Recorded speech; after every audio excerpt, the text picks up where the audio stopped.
Сайн бацхан үзэгчдээ Монголын үндэсний эх орон телевизээс бэлтгэн хүргэдэг дүрслэг хурлын гоо орчил нэвтрүүлгийн маань энэ удаагийн дугаарыг эхлэхэд бэлэн болоод байна. Бид нэвтрүүлгийнхээ энэ удаагийн дугаарыг Grand Art Exclusive галерейд тавигдсан бар зургийн зураас үзэсгэлэнгээс та бүхэндээ бэлтгэн хүргэж байгаамаа.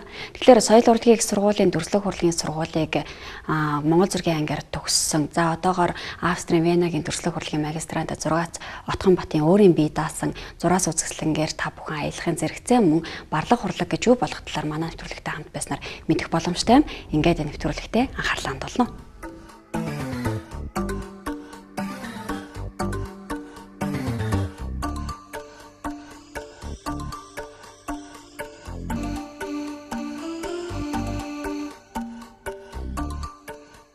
Грекийн графо буюу бичих зурах гэсэн үгнээс гаралтай зураасан зургийг тодорхойлох гол зүйл бол хар зураглал бөгөөд зураас таталбар, гэрэл сүдрийн шатлал, хар цагааны эсрэг тэсрэг болон хөнгөн хүнд, өнгө, дагнац тэдгээрийн харьцаанаас бүрдэн хэмээж.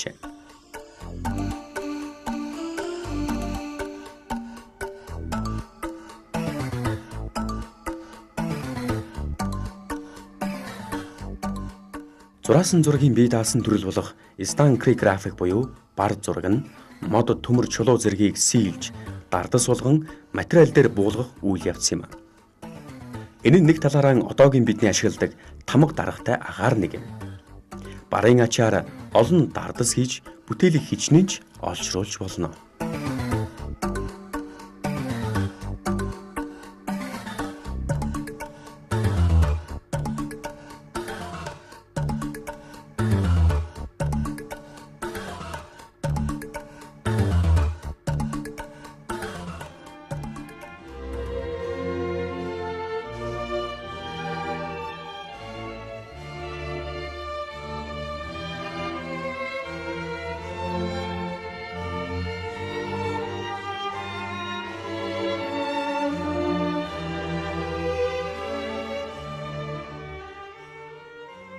Энэ урлаганд орон дахинд манай эртний 6 дугаар зуунаас харин өрн дахинд сэргэн мандалтын эхэн буюу 13 дугаар зууны сүүл үеэс бий болжээ. Сэргэн мандалтын энэ үед өрн дахинд Италийн зураач уран баримлж Микеланжелогийн Дэвид, Адамыг бүтээсэн нь Леонардо да Винчигийн Мона Лиза, Фрэнсис Бэкон, Донателло, Капелло Капелли зэрэг уран бүтээлчид амьдарч байлаа. Мөн хан гүрний сүүл үе буюу манай эртний 172-оос 178 оны үед модон дээр үсэг сийлж ном барлах болсон гэх бөгөөд манай эртний 600-аад оны үед буюу Сүй улсын үед ардын дунд хэрэглэж байсан тамганаас үүдэн энэхүү сийлмэл барыг гаргаж ирсэн ч гэдгээ. Харин дорн дахинд бар зургийн урлагийг дардас хэмээх ойлголтоор нэр шийжилсэн бөгөөд Хятадаас Япон, Энэтхэг, Төвд, Монгол зэрэг орнуудад бурхны шашин дэлгэрэх үетэй холбоотойгоор нэвтэрчээ. Ном хэвлдэг модон самбарыг Төвдөд пар хэмээн нэрлэдэг нь монгол үгийн санд бар, барлах зэргээр шууд хэрэглэгдэх болсон гэдгээ. Гэхдээ энэхүү барлах урлагийг Монголоос үүссэн гэсэн баримт байдаг. Өөрөөр хэлбэл ном зохиол олшруулахаас өмнө 13 дугаар зуунд Чингис хаан сүхэс нэртэй цаасан мөнгө хэрэглэдэг байсныг Монголын нууц товчоонд дурдсан байдаг юм. Тодруулах юм бол 1227 онд хааны зарилгаар дармалцсан цаасан мөнгө гаргасан тухай өгүүлсэн нь анхны олон улсын мөнгө гэж тооцогддог. Өгөөдөө хаан 1236 онд дахин цаасан мөнгө хэвлэх болсныг Японы дундадын эрдэмтэд батлаж, харин Энэтхэгийн Зандра алд мөнгө адуу малыг цаасан мөнгөөр сольж арилждаг нь тухайн үедээ гайхамшигтай цоошин зүйл байлаа хэмээн бичсэн нь ч байдаг юм а. Харин дэлхийд дахинд Перст 1294 онд, Энэтхэгт 1330 онд, Японд 14 дугаар зуунд, Францад 1716 онд, Англид 1800-аад онд, Орост 18 дугаар зуунд, Америкт 1620 онд цаасан мөнгө хэрэглэж эхэлсэн байдаг. Гэтэл Европод анх хэвлэх машин 1440 онд Йоханнес Гутенберг зохиосон зэрэгс барлах буюу хэвлэх хэрэгцээг монголчууд анх бий болгосон нь харагддаг. Бар зургийг хурууны өндөгний хэмжээтэйгээс 1 м хүртэлх хавтгай модон самбар дээр хамгийн энгийн дүрснээс олон тэргүүн мотор бүхий догшин бурхад зэргийг нарийн зохиомж дүр дүрслэлийг барлан сэлж олон тоогоор олшруулж өргөн олны хүртэл болгодог байжээ.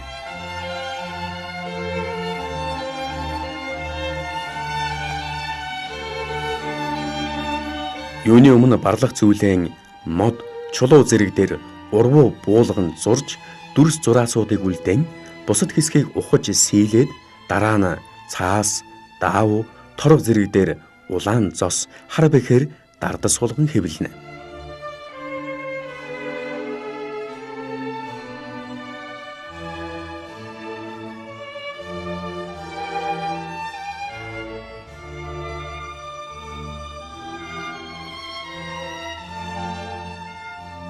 Ийхүү хэрэглээ хэрэгцээ болж байсан бар нь 20 дугаар зууны энэ үе гэхэд Судар номын чимэглэлийн зургийн хэрэгцээ өсөн нэмэгдэхийг дагаж модон барын урлаг оргил үедээ ирсэн гэдгээ.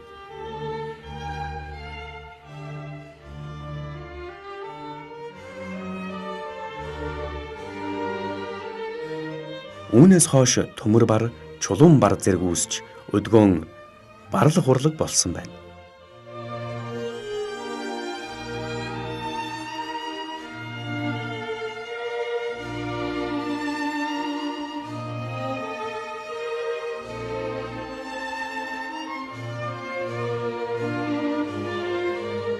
Харин өнөөдрийн Монголд барлах урлаг, бар зургийн үзэсгэлэн хуурхан үзэгдэх болсон ба Австрийн Венагийн дүрслэг урлагийн академийн магистрант зураач Отгон Бут зураас нэртэй үзэсгэлэнгийн өөрийн бар зургуудаар гаргасан юм.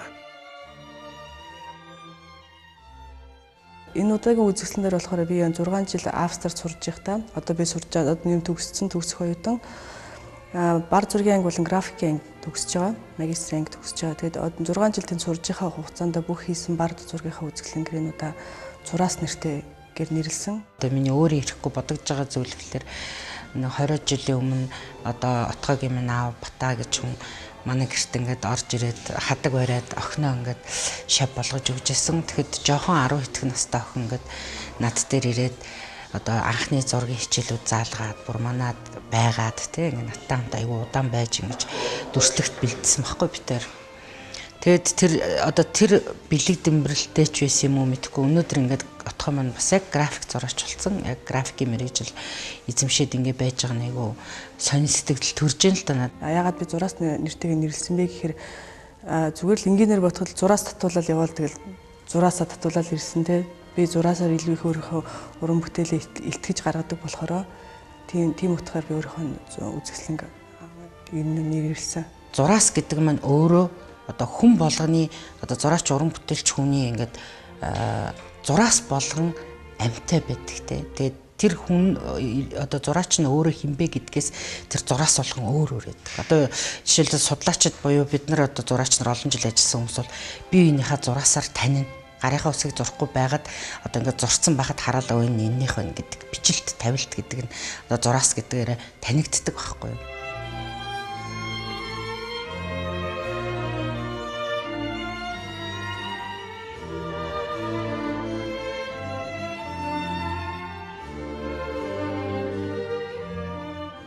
Монгол зургийн тэгд суралцсан монгол бүтээлч Европ сургалтаар дэлхийд дахины хошин хүрч байгаа орчин үеийн хэв маягт суралцж үүний дундаас жухам ямар бүтээл амилах нь сонирхолтой.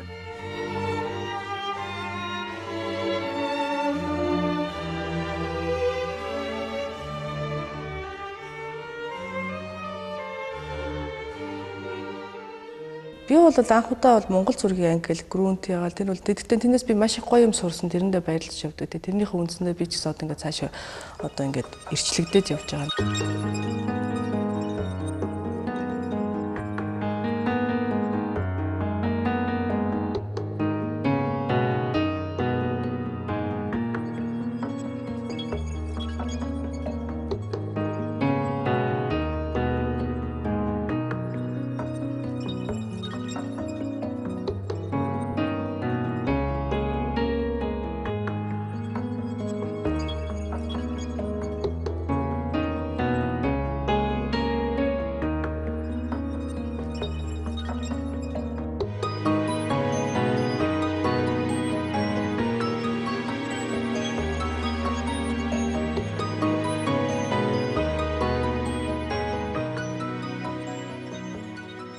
үзье. Ерөнхий Европын хандлагыг харахад бол одоо тийм академик талын тийм яг тийм шугам байдгүй. Яг өөрийнхөө дуртай юм хийж, яг өөрийнхөө орон зайг, өөрийнхөө характертэй, өөрийнхөө тэр нэг юугаа authentic маягийн тийм одоо тий өөрийн гэсэн зан характерыг гаргасан ажиллаа хийдэг болохоор тэн дээр л заавалчгүй хүн бүгдөө зурж чадхаад ёстой биш тий ингээд яг юугаар ч ямар ч предметээр хийж юм өөрийгөө илэрхийлэх нь гол нь болохоор тэрний хувьд яг манай сургуульд бол ер нь бол жоохон тийм экспериментал маягийн тий ингээд өөртөөхөө юмыг хийн янз бүрийн талаас бид нар гэж яддаг болохоор жишээ тавих юм бол одоо жил болгон бид нар тайлан үзэсгэлэн гаргадаг. Тэр нь бол 1 сард байдаг. Тайлан үзэсгэлэн гаргахад бол нэг тийм баригдмал биш. Хамгийн гол нь тэр нэг манай ангид бол 50 хүүхэд байдаг. Тэгээ 50 хүүхэдэн 50-уулаа ингээд 50 янзын ажил хийдэг. Тэгэхээр чи сайн муу тэ одоо лаг зурдаг, муу зурдаг гэж ямар ч тийм ранг байхгүй.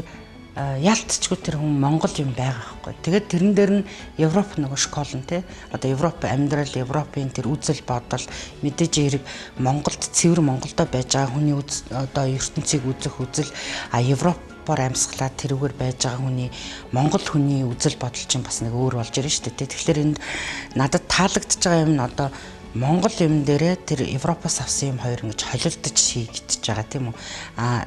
Мэдээж энэ хүн өшөө өөрчлөгдөн. Энэ бол эхний этапууд ч одоо уран бүтээлч болж байгаагийн одоо илрэл анхны үзэсгэлэн бий бол ингэж тооцож байна.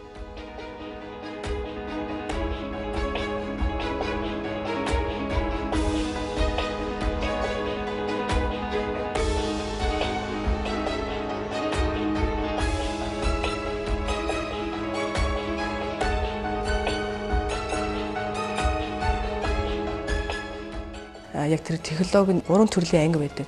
Нэг нь болохоор silk printing гэдэг торгон бар гэж байдаг. Тэр нь болохоор нэг жишээ нь болохоор Andy Warhol-ийн анхудаа тэргээр одоо алдаршиж гарч ирсэн тэр одоо popular art болон одоо нийтийн тийм юм бий болгосон үндэстэй. Тэгээд юунаас болохоор төмөр бар, чулуун бар гэдэг тэн дотор маш ингээд олон төрлийн одоо бараг нас гүйцэхгүй тиймэрхүү олон технологи байдаг. Тэгээ би анхудаа оронгуудаа ингээд төмөр бар болон цэсэн дээр ажиллаж үзчихсэн нэг надад маш их таалагдсан. Тэр нарийн хүн ингээд ажиллаа дээрэс нь ингээд гинтийн янз бүрийн эксперимент хийгээд тэрүүгээр ингээд ягаад маш олон аргууд байдаг. Маш олон боломжууд байдаг болохоор тэр надад маш их таалагдсан болохоор яг тэрэн дээр би ингээд яг тийм бар зураач болно гэсэндээ биш. Хамгийн гол нь яг зураачийн хувьд болохоор зураач болох уу эсвэл зүгээр барлагч болох уу гэдэг те эсвэл одоо зүгээр техникэн болох уу яг зураач болох уу гэдэг хоёр яваад. Тэгэхээр энэ хоёрыг салгаж ялгаж суухын тулд те өнөөдөр би яг уран бүтээл зураач болохын тулд явж байгаа. Яг техникийг бариад явах юм бол яг өндөр хэмжээний сайн одоо барлагч хүн болж байгаа байхгүй юу? Өөр юмар хийж болохгүйгээр тийм өөр сонирхолтой техникүүд л байхгүй юу? Одоо юу гэх юм тосоор бол тийм хийж болохгүй байх жишээ нь тийм үү. Төмөр дээр хийсэн техник нь модон дээр хийж болохгүй. Чулуун дээр хийсэн техник нь төмөр дээр шал ондоо. Жишээлбэл одоо би ингээл хараад энэ тийм бараар хийсэн ялгаж байгаа тийм үү. Энэ ч нөө мэрэгжлийн болчихж байгаа. Тэгэхээр давтагдчихгүй байхгүй. Тэр техник болгон өөрийн өрмөц гоё шинж чанаруудтай. Одоо тосон будган дээр ингээл та нар зураг үзэхэд зураач хүн болгоно нэг арай л өөр сайн мэдгүй ч гэсэн өөр харагдаад байгаа шүү дээ. Яг тэрнтэй ч адилхан энэ техник төмөр бар, модон бар, чулуун бар, хулдаасан бар энэ болгон чинь бас хүн болгон өөрийн техниктэй. Хүн болгон өөрийн одоо мэдрэмжээр өөрийнхөө югаар хуц зурж хийж байгаа учраас тэр юм байдаг. Яг бар зургийн яг энэ технологи нь одоогийн байдлаар миний одоо гаргах гэж хүсэж байгаа тэр нэг санаатай маш их нэгдэж миний юуг одоо илэрхийлэхэд маш төхөн байгаа болохоор тийм болохоор би зөвхөн насаараа мэдээж ганцхан бар зураач гэж болохгүй мэдээж цаашаа үргэлжлээд явна ингээд зөндөө юм оролдож үзэнтэй installation хийхийг бодно те minimal дээр sculpture хийхийг би бодно те бүгдөө ингээд оролдож явна. Гэтэ мэдээж олон тал үсрээд бол юмд хүрэхгүй нь ойлгомжтой.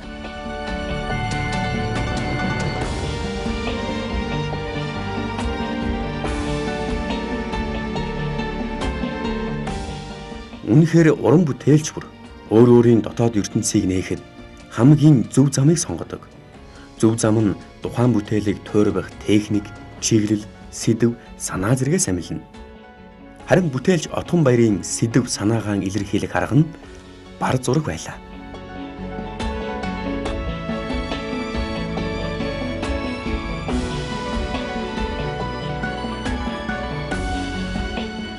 миний техникийн илүү надтай ингээд ойрхонтой хийхэд миний аргачлал нь адилхан. Одоо миний зурганд би илүү нарийн зураас айгүй их татж хийх дуртай.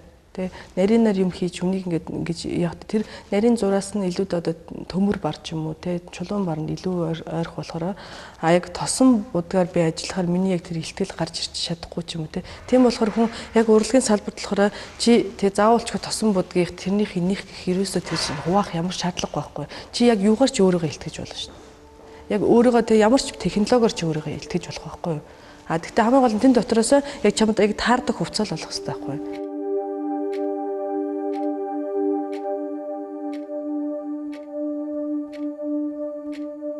Энэхүү зураг нь өнгөрсөн одоо ирээдүйн шүтэн барилдлагыг харуулжээ. Өнгөрсөнгө тэрээр Монгол зургийн тэгийг ашиглаж шүтэн урлсан байхад өнөө үеийг төлөөлүүлэн өөрийгөө дүрсэлсэн байх юм. Харин ирээдүг одоо өнгөрсөн ирээдүй одоо гэдэг гурван юм юу байлаа шүү дээ бүтээл. Тэгэхээр тэрэн дээр өнөөдөр энэ хүний бодлого байхгүй. Өнөөдөр энэ хүн ингэж одоо өөрийнхөө харж байна тийм үү. Хэдэн жилийн дараа бас өөр одоо жишээлбэл би бол өөрөөр хараа шүү дээ. Тэр хүн өөрөөр харж байна тийм. Тэгэхээр яг уран бүтээл гэдэг маань ер нь л тухайн яг энэ үед тэр хүн яаж юуг мэдэрч байна. Тэгээд 5 жилийн дараа 10 жилийн дараа хүн дандаа өөр болж явдаг. Тэрүүгээр л гайхамшигтай. Энэ үе бол тэртээ тэргүй тавтагдахгүй тийм үү. Зүгээр синтетик даван дээр би зөвхөн нэг юу грунтээр өөрөө өнгө болгож тэ одоо юугаар тоглосон. Тэрээс грунтээ битүүлэх биш тэр грунтыг заавалчгүй битүүлэхгүй би тэр грунтээрээ би зохиомж хийгээд тэ тэргүүрээ тоглоод энэ дотор би болохоор усан будаг юугаараа акрилээр тоглож ингэж будсан зурсан зураг аахгүй. Өлгөхдөө яг хоёр талаас нь харах боломжтой байсан бол гэж бодсон байхгүй яа. Тэгэхээр тэр чинь өөрөө зориулж хийсэн нь нэг гэрэлтэх одоо нэг талаас нөгөө талаас тийм үү өөр харагдана штэ.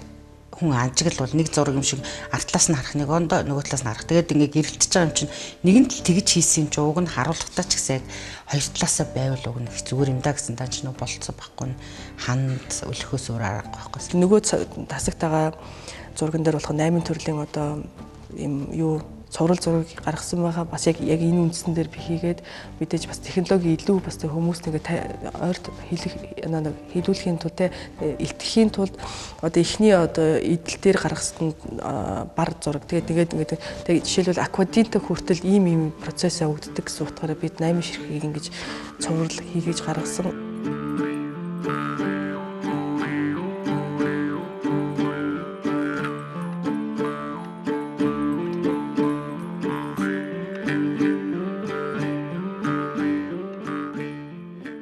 Сүлжээс хүн төрлөختөн өөрийгөө хэн болгож үтээх нь түүний сонголт.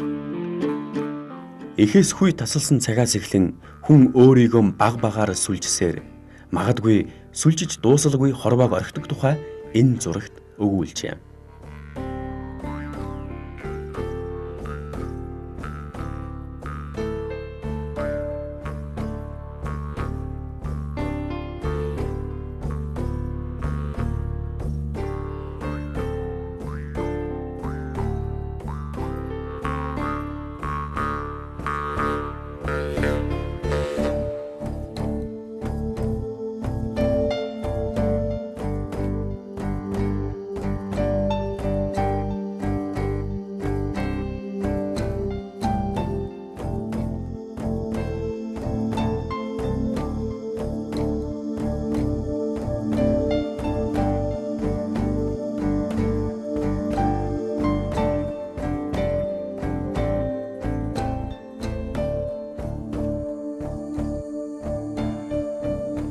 Энэ дундах гурван бар зургийг чулуун бараар хийсэн. Литографи гэж нэрлэдэг.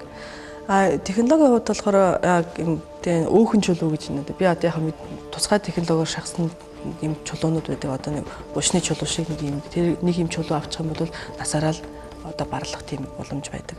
Тэгэд энэ чулуун дээр болохоор ч ингээд түүшээр болон нүүрсээр зураад ингээд ягаад тусгай гүми арабик хүм гэл зөндөө олон хими юугаар ингээд шатлалаар идүүлээд тэгээд хэвлэж гаргадаг тийм технологитой. Хоёр талаар сэдвийн хувьд болохоор би өөрийгөө өөрийнхөө хөргийг яасан өөрийгөө ягаад гэвэл би өөртөө ажилладаг. Би өөртөө ажиллана. Миний дотор ямар ч хүний дотор сайн муу цаарал бүх юм байгаа болохоор чинь яг өөрийгөө илтгэж байгаа нэрийн эдлэр ч гэсэн нөгөө талаар яг хүний юугаар ч юм уу маск. Одоо жишээл маск окей энэ чинь баналны нэр л маск гэл үгэдлийн тэндэг масктай л явдаг гэсэн. Яг өндөө маск гэдээ явж бидний бүрхүүлдэ дотор байгаа одоо цаатал хоёр хүн гэдээ хийсэн байгаа. Урдлынх нь маск гэж байгаа. Цаатал нь болохоор ерөнхийдөө ингээд нэг нарийн зураас татсан ч гэсэн мод жимшиг ширхэг жимшиг дөгөөд нь болохоор булчин арсыг хуулгууд хүний цаанал орчин маш гоё тийм хэлбэрүүд байдаг. Тэгээ анатомийн юундэ талаас ингээд булчин шүрмэсний тэр гой гой зураасуудыг гаргаж байгаа тий. Тэгээд үснийх нь оронд нь би маш олон тийм жижигэн хүн зурсан. Тэр хүн зурна гэдэг чинь яг мэдээж Монгол зургийн чивэд одоо Аз тэг зургийн тэн дотор байгаа нөгөө хэтрүүлэгтэй хэлбэртэй тэр нөгөө хүмүүсүүдийг нүүргүүгээр би зурсан. Ягаад гэвэл бид нар хүмүүсийг танихгүй шүү дээ. Би таних гээд байгаа байхгүй юу.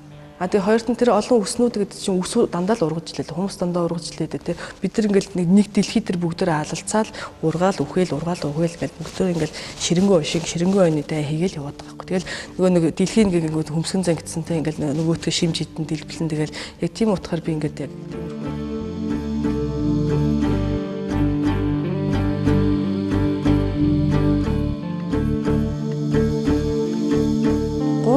за эхнийх нь болохоор мэдээж шууд анх нөгөө идүүлсэн эхний хэсэг нь байгаа. Хоёр дахь нь болохоор хоёр чулуугаар нөгөө нэг эхний идэлсэн юугаараа өнгө өгөх юм бол олон өнгө 4-5 өнгө өгөө гэж бодоход 4-5 чулуун дээр ажилладаг байхгүй.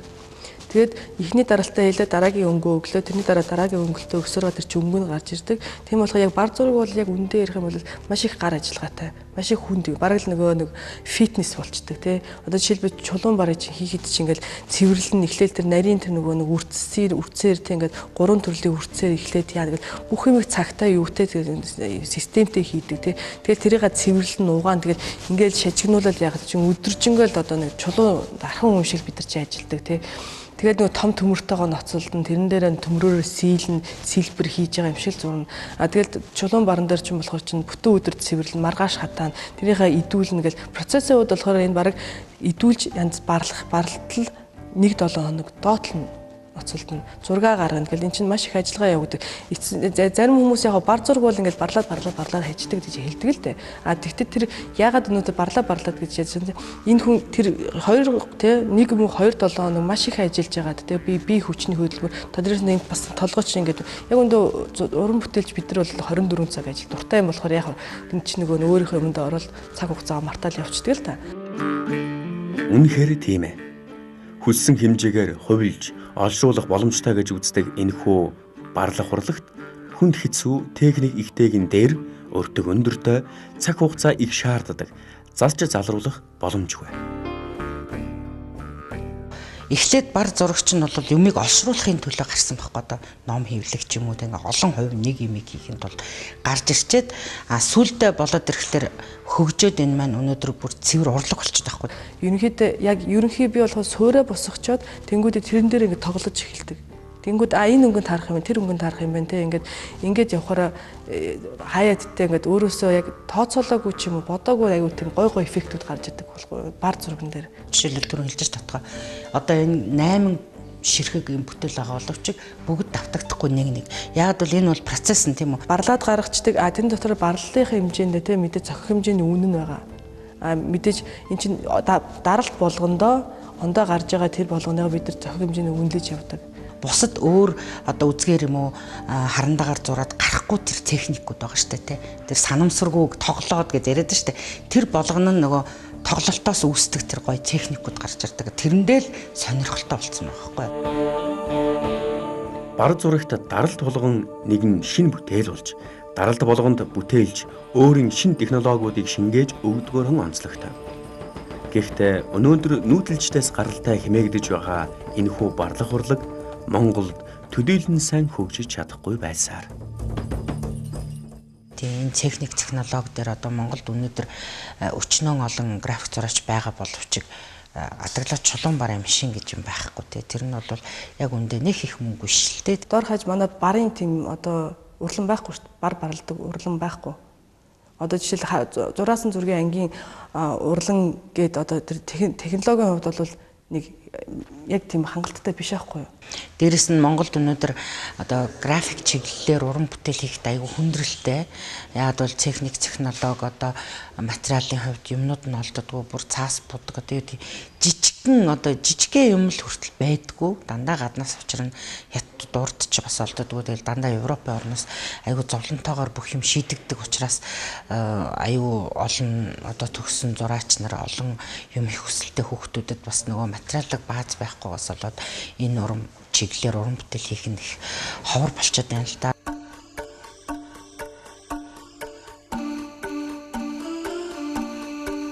Харин өнөөдрийн залуу ус барлах технологиг биш, компьютер график арга бүтээлэнд тойрволж энэ нь олон хувилах, цаг хугацаа хожих, сонин содон дүрс өнгө зэргийг гаргах сайн талтайч нөгөө талаараа барлах урлаг нь ур чадварын хувьд уламжлалт арга техник хийгээд жинхэнэ урлагийн бүтээл болох нь дамжиггүй.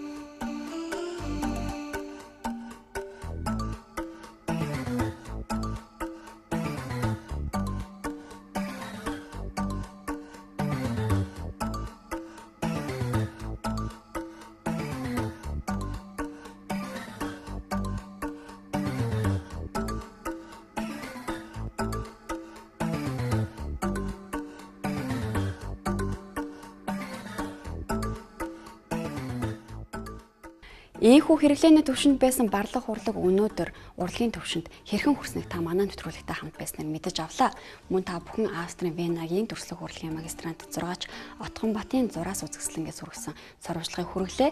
Ингээд гоо орч нэвтрүүлгийн маань энэ удаагийн дугаар өгөр өндөрлөж байна. Бид дараагийнхаа дугаартаа Erotic Art гэж юу болох талаар үзүүлэх болно. Ингээд дараагийн дугаараар иргэн уулзлаа. Баяртай.